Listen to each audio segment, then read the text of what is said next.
नमस्कार, आप देख रहे हैं केपी न्यूज 24/7। मैं अश्विनी आपके साथ। आइए एक नजर डालते हैं अब तक के मुख्य समाचारों पर।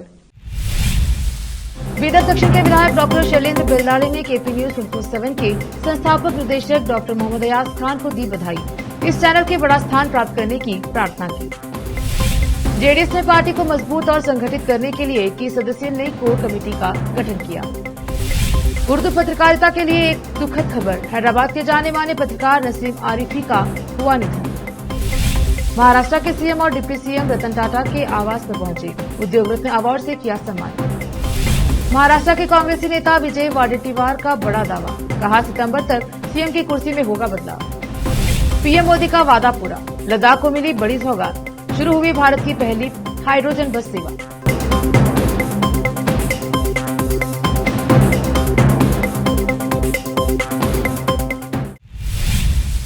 अब समाचार विस्तार से। मंगलवार 15 अगस्त को स्वतंत्रता दिवस के शुभ अवसर पर बीदर के हैदराबाद रोड पर स्थित अनमोल फंक्शन हॉल में शाम 5 बजे कर्नाटका के प्रसिद्ध Hindi news channel KP news 24/7 की ओर से एक भव्य व यादगार कार्यक्रम एक शाम आजादी के नाम आयोजित किया गया। इस कार्यक्रम की अध्यक्षता केपी न्यूज 24/7 के संस्थापक निदेशक डॉक्टर मोहम्मद अयाज खान ने की। इस कार्यक्रम में वरिष्ठ नेतागण, प्रसिद्ध व्यक्ति व दूसरे उपस्थित रहे। इस कार्यक्रम के अतिथि व बीदर दक्षिण के विधायक डॉक्टर शैलेंद्र बेलदाड़े भी उपस्थित रहे।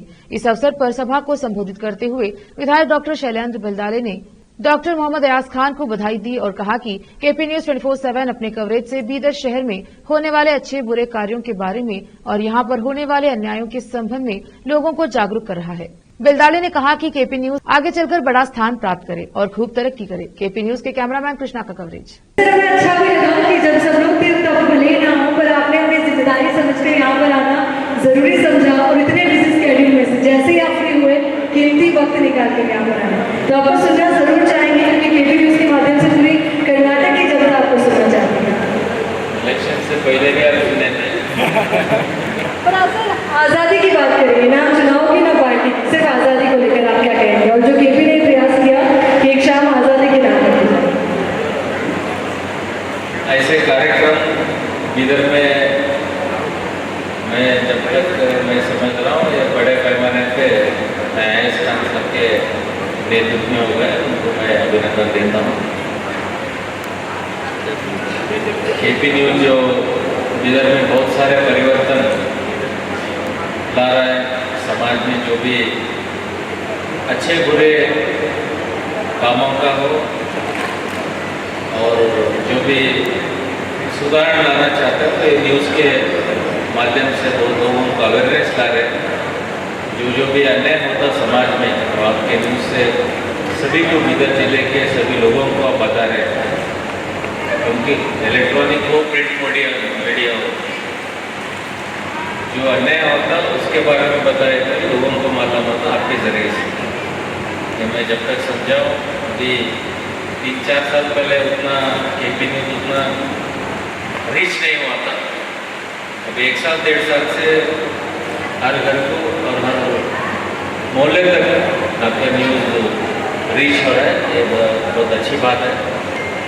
मैं समझता हूँ, भगवान से प्रार्थना करता हूँ कि ये न्यूज़ केपी न्यूज़ आगे जी न्यूज़ तरह हो, TV 9 के लिए हो, उनके पैसे का तो कमी नहीं इनके पास। वो मुकाम तक लेके जाना बोलकर मैं भगवान से प्रार्थना करता हूँ। आज जो ಎಪ್ಪತ್ತಾರನೇ ಸ್ವಾತಂತ್ರ್ಯ ದಿನಾಚರಣೆ ಇಡೀ ನಮ್ಮ ವಿಶ್ವಾದ್ಯಂತ ನಾವೇನು ಆಚರಣೆ ಮಾಡ್ತಿದ್ವಿ ಸಡಗರ ಸಂಭ್ರಮದಿಂದ ನಾವೆಲ್ಲರೂ ದೇಶ ಭಾವನೆ ಬೆಳೆಸ್ಕೋಬೇಕು, ದೇಶಕ್ಕೋಸ್ಕರ ಏನಾದರೂ ಮಾಡಬೇಕು।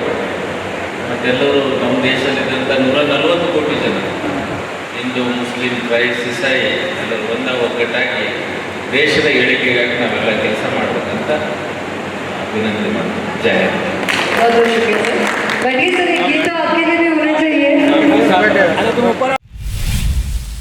जनता दल सेक्युलर ने पूर्व मंत्री और वरिष्ठ विधायक जीटी देवेगौड़ा की अध्यक्षता में 21 सदस्यीय नई कोर कमेटी का गठन किया, जिसकी उद्देश्य आगामी चुनाव का प्रभावी तरीके से सामना करना और पार्टी को मजबूत करना है। पूर्व विधायक YSV दत्ता को कोर कमेटी का संयोजक बनाया गया है। खास बात यह है कि पार्टी के संरक्षक और पूर्व प्रधानमंत्री HD देवेगौड़ा के परिवार का कोई भी सदस्य कोर कमेटी का हिस्सा नहीं है। जनता दल सेक्युलर के प्रदेश अध्यक्ष सीएम इब्राहिम ने शुक्रवार को यहां विधायक दल के नेता और पूर्व मुख्यमंत्री एचडी कुमारस्वामी समेत दल के अन्य नेताओं के साथ हुई बैठक के बाद संवाददाताओं से कहा कि दल के संरक्षक एचडी देवेगौड़ा के निर्देश पर कोर कमेटी का गठन किया गया है। उन्होंने कहा कि दल के राष्ट्रीय अध्यक्ष एचडी देवेगौड़ा के नेतृत्व में 7 अगस्त को हुई पार्टी नेताओं की बैठक में नए अध्यक्ष और कोर कमेटी के सदस्यों के चयन को अंतिम रूप दिया गया। इब्राहिम ने कहा कि 21 सदस्यीय कोर कमेटी में पूर्व मंत्री सारा महेश, बंडेप्पा खाशमपुर, एचके कुमारस्वामी, वेंकटराव नाथ गौड़ा, सीएस पुट्टराजू, अलकोडे हनुमंतप्पा, कई विधायक, एमएलसी और पार्टी के नेता शामिल हैं। उन्होंने कहा कि कोर कमेटी को पूरा अधिकार दिया गया है। उर्दू पत्रकारिता के लिए यह दुखद खबर है कि जाने माने पत्रकार और दैनिक एतेमाद के पूर्व संपादक ख्वाजा मोइनुद्दीन नसीम आरिफी का निधन हो गया है। वह 81 वर्ष के थे और कुछ दिनों से बीमार चल रहे थे।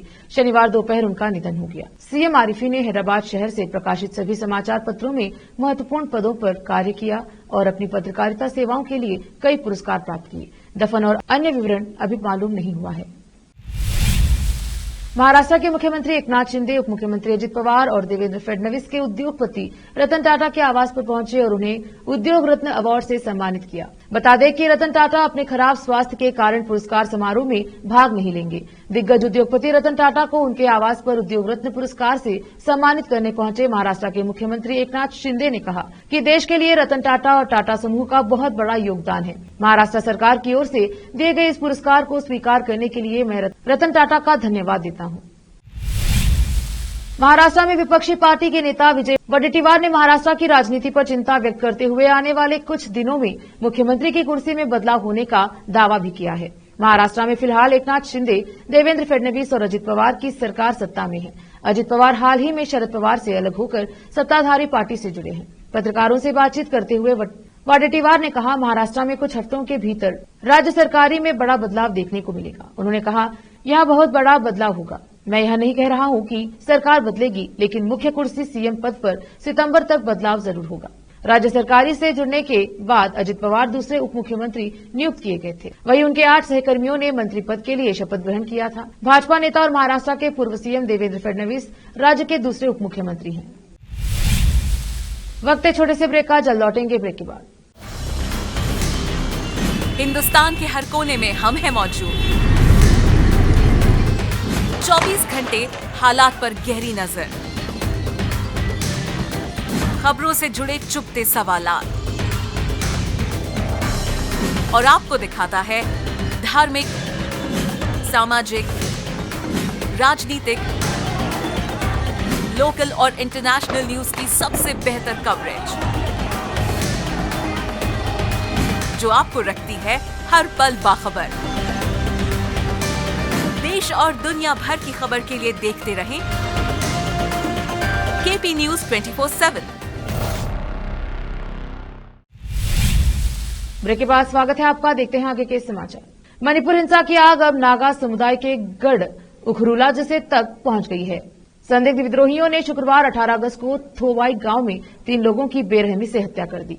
इसके विरोध में मणिपुर में जो कुकी समुदाय के प्रभुत्व वाले इलाकों, खासतौर पर कांगपोकपी जिले में प्रदर्शन देखने को मिला है। कांगपोकपी जिले में सैकड़ों महिलाएं कल दोपहर से राष्ट्रीय राजमार्ग 2 पर विरोध प्रदर्शन कर रही हैं, जिससे यातायात बाधित हो रहा है। विरोध प्रदर्शन आज भी जारी रहेगा। प्रदर्शनकारी समूह पहाड़ी इलाकों में असम राइफल्स की तैनाती की मांग कर रहे हैं। एनडीटीवी की एक रिपोर्ट के मुताबिक प्रदर्शनकारियों ने बताया कि भारत के स्वतंत्रता दिवस पर मणिपुर के मुख्यमंत्री के माफ करो और भूल जाओ और पहले की तरह शांति से रहने के आह्वान के बमुश्किल 2 दिन बाद 3 लोगों की हत्या कर दी गई और उनके अंग भंग कर दिए गए। पाकिस्तान से भारत आई सीमा हैदर ने आज शनिवार को ग्रेटर नोएडा के रघुपुरा में पूरे परिवार के साथ हरियाली तीज मनाई। इसके साथ ही सीमा हैदर ने पूरे परिवार के साथ देश की खुशहाली की कामना की। सीमा हैदर का कहना है कि देश के प्रधानमंत्री नरेंद्र मोदी और यूपी के मुख्यमंत्री योगी आदित्यनाथ के नेतृत्व में तरक्की करेगा। इसके अलावा सीमा हैदर ने एक बार फिर जय श्री राम और हिंदुस्तान जिंदाबाद का नारा भी लगाया। इससे पहले भी सीमा हैदर कह चुकी हैं कि मैं हिंदू हूँ, हिंदुस्तान में रहना चाहती हूँ। मैं और मेरे बच्चे पाकिस्तान नहीं जाएंगे। मुझे हिंदुस्तान से प्यार है। मीडिया से बातचीत में सीमा हैदर ने ये बातें कही। साथ ही सीमा ने पाकिस्तानी पति गुलाम हैदर के आरोपों का भी जवाब दिया। गुलाम हैदर के हिंदुस्तान आने की बात पर भी सीमा हैदर ने गुलाम को आईना दिखाया। साथ ही सीमा के वकील एपी सिंह ने भी गुलाम के दावों और आरोपों का जवाब दिया। प्रधानमंत्री नरेंद्र मोदी ने जनधन खातों की संख्या 50 करोड़ के पार पहुंचने को एक अहम पड़ाव करार दिया है और इस उपलब्धि की सराहना की। प्रधानमंत्री मोदी ने शनिवार को सोशल मीडिया मंच एक्स पूर्व में ट्विटर पर लिखा, यह देखकर खुशी हुई कि इनमें से आधे से अधिक खाते महिलाओं के हैं। केंद्रीय वित्त मंत्रालय ने शुक्रवार को कहा कि देश में जनधन खातों की कुल संख्या 50 करोड़ के आंकड़ों को पार कर गई है, जिनमें से 56% खाते महिलाओं के हैं। मंत्रालय ने एक बयान में कहा कि इनमें से लगभग 67% खाते ग्रामीण और अर्ध शहरी क्षेत्रों में खोले गए हैं। इस उपलब्धि को एक अहम पड़ाव करार देते हुए प्रधानमंत्री ने कहा, यह देखकर खुशी हो रही है कि इनमें से आधे से अधिक खाते हमारी नारी शक्ति के हैं। 67% खाते ग्रामीण और अर्ध शहरी क्षेत्रों में खोले गए हैं। हम यह भी सुनिश्चित कर रहे हैं कि वित्तीय समावेश का लाभ हमारे देश के हर कोने तक पहुंचे। लोकसभा और विधानसभा चुनाव को लेकर बीजेपी, कांग्रेस सहित सभी राजनीतिक पार्टियां अपनी अपनी चुनावी रणनीति में जुट गई हैं। इन चुनावी तैयारियों को लेकर कई नेताओं के बयान सामने आ रहे हैं। कांग्रेस के वरिष्ठ नेता और राज्यसभा सांसद राशिद अल्वी ने अगले साल 2024 में होने वाले लोकसभा चुनाव को लेकर एक भविष्यवाणी की है। राशिद अल्वी का कहना है कि यदि कांग्रेस महासचिव प्रियंका गांधी वाड्रा वाराणसी से चुनाव लड़ती हैं, तो प्रधानमंत्री नरेंद्र मोदी को गुजरात वापस जाना पड़ेगा। बता दें कि कुछ दिनों से कांग्रेस नेता राहुल गांधी और प्रियंका गांधी के चुनाव को लेकर कई प्रकार की खबरें आ रही हैं।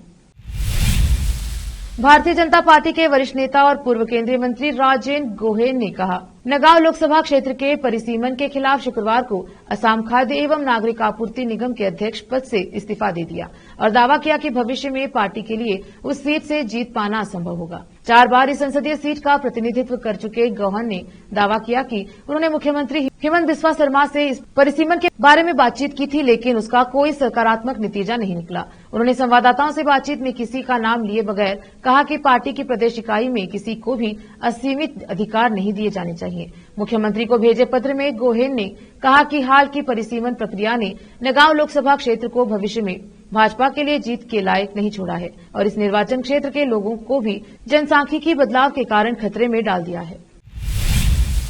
वक्त एक और छोटे से ब्रेक का, जल्द लौटेंगे ब्रेक के बाद। हिंदुस्तान के हर कोने में हम हैं मौजूद। 24 घंटे हालात पर गहरी नजर, खबरों से जुड़े चुपते सवालात और आपको दिखाता है धार्मिक, सामाजिक, राजनीतिक, लोकल और इंटरनेशनल न्यूज की सबसे बेहतर कवरेज, जो आपको रखती है हर पल बाखबर। देश और दुनिया भर की खबर के लिए देखते रहें केपी न्यूज 24/7। ब्रेक के बाद स्वागत है आपका। देखते हैं आगे के समाचार। केंद्र शासित प्रदेश लद्दाख की सड़कों पर हाइड्रोजन से चलने वाली भारत की पहली बस सेवा शुरू होने जा रही है। भविष्य की तकनीक के साथ सुसज्जित यह बस सेवा सार्वजनिक सड़कों पर कमर्शियल परीक्षण के साथ लेह में शुरू होगी। भारत के सबसे बड़े बिजली उत्पादक एनटीपीसी इस परियोजना के तहत शहर में इंट्रासिटी सेवा के लिए लेह प्रशासन को 5 हाइड्रोजन ईंधन सेल बसों की आपूर्ति करने जा रही है। राज्य द्वारा संचालित कंपनी ने बसों को ईंधन देने के लिए हरित हाइड्रोजन का उत्पादन करने के लिए 1.7 मेगावाट का एक ईंधन भरने वाला स्टेशन और कैप्टिव सौर संयंत्र भी बनाया है। लेह प्रशासन ने इंफ्रास्ट्रक्चर के लिए शहर में 7.5 एकड़ जमीन पट्टे पर दी है। परियोजना के लिए अशोक लेलैंड 2.5 करोड़ रुपए की लागत से बसों की आपूर्ति कर रही है। इन बसों का किराया वही रखा जाएगा जो वर्तमान में चल रही बस सेवा का होता है। गुरुवार को पहली बस यहां पहुंच गई थी, लेकिन स्वतंत्रता दिवस के लिए सेवा को शुरू करने की योजना अत्यधिक बारिश, बाढ़ और भूस्खलन की वजह से स्थगित करनी पड़ी। टाइम्स ऑफ इंडिया के मुताबिक जल्द ही यह सेवाएं शुरू कर दी जाएंगी। धर्मेंद्र और सनी देओल दोनों ही पिता पुत्र इन दिनों बॉक्स ऑफिस पर सफलता के झंडे गाड़ रहे हैं। दोनों की ही फिल्मों की कमाई भी अब तक जारी है। जहां धर्मेंद्र की रॉकी और रानी की प्रेम कहानी सफल साबित हुई, वहीं सनी देओल की फिल्म गदर 2 भी बॉक्स ऑफिस पर ब्लॉकबस्टर साबित हुई है। एक्टर ने हाल ही में खुलासा किया है कि इंडस्ट्री उनको और उनके परिवार को वो हक नहीं दे रही है जिसके वह हकदार हैं। देओल फैमिली के लिए ये वक्त काफी अच्छा साबित हो रहा है। इस परिवार को इस वक्त हर ओर से खुशियां ही खुशियां मिल रही हैं। जहां धर्मेंद्र की रॉकी और रानी की प्रेम कहानी हिट हुई है, वहीं बेटे सनी देओल की फिल्म ने भी बॉक्स ऑफिस पर तहलका मचा दिया है। लेकिन इन सब के बाद भी धर्मेंद्र को लगता है कि इंडस्ट्री ने उनकी फैमिली के टैलेंट को देखते हुए भी कभी उनका हक उन्हें नहीं दिया। इतना ही नहीं, उन्होंने सालों पुरानी अपनी एक फिल्म का भी जिक्र किया है, जिसके लिए उनके काम को सराहा नहीं गया और न ही उन्हें कोई अवार्ड दिया गया। आखिर में फिर एक बार देखते हैं मुख्य समाचार। बीदर दक्षिण के विधायक डॉक्टर शैलेंद्र बिरलाले ने केपी न्यूज 24/7 के संस्थापक निदेशक डॉक्टर मोहम्मद अयाज खान को दी बधाई, इस चैनल के बड़ा स्थान प्राप्त करने की प्रार्थना की। जेडीएस ने पार्टी को मजबूत और संगठित करने के लिए 21 सदस्यीय नई कोर कमेटी का गठन किया। उर्दू पत्रकारिता के लिए एक दुखद खबर, हैदराबाद के जाने माने पत्रकार नसीम आरिफी का हुआ निधन। महाराष्ट्र के सीएम और डिप्टी सीएम रतन टाटा के आवास पर पहुंचे, उद्योग रत्न अवार्ड से किया सम्मान। महाराष्ट्र के कांग्रेसी नेता विजय वडेट्टीवार का बड़ा दावा, कहा सितंबर तक सीएम की कुर्सी में होगा बदलाव। पीएम मोदी का वादा पूरा, लद्दाख को मिली बड़ी सौगात, शुरू हुई भारत की पहली हाइड्रोजन बस सेवा।